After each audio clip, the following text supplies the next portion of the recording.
Kumusta kayo mga kaibigan? Ako si Tara at maligayang pagdating sa YouTube channel ko. Ngayon, ipapaliwanag ko ang pamumuna ko tungkol sa Replacing Chef Chico. Noong nakalipas na Martes, pinanood namin ang pilot episode ng Replacing Chef Chico sa Tagalog na klase.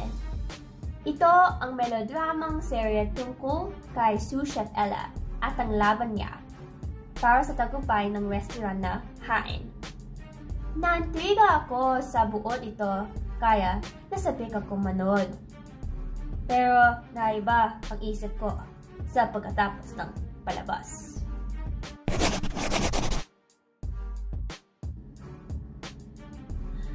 Maraming damdamin ang pilot episode ng Replacing Chef Chico, lalo na ang galit at romansa.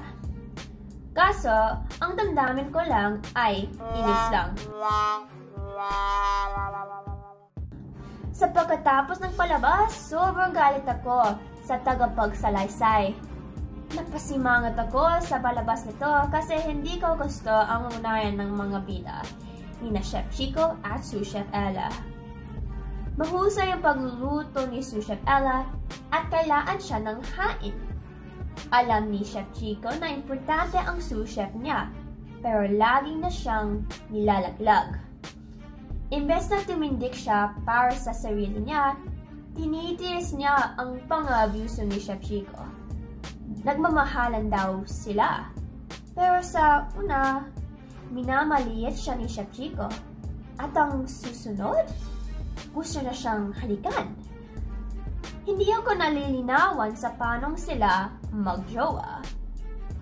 Baka nakakalibang ang unayan na ito panoorin para sa ibang tao, pero sa akin, nakakadiri lang.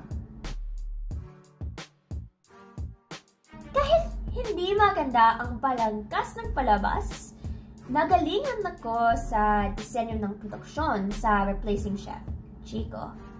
Madaling haga ang mga tunog sa kusina, halimbawa sa ditsit ng apoy at kalampag ng mesa. Ang mga tunog ay parang pagkanta ng apoy, kawali, mangkok, kailan at kutsilyo. Hindi awit lang ang narinig ko sa palabas. Nalasahan ko rin ang mga pagkain nakahain sa pinggan at naamoy ko ang mga katatubong halimuyag galing sa Pilipinas. Dahil dyan, napabadbad ako talaga sa mga eksena at hindi nakakaantok ang palabas. Nasarapan ako sa timpla ng tunog, kulay, at sinematografiya. Hindi ako magugulat kung magatang mga taga-disenyo ng produksyon.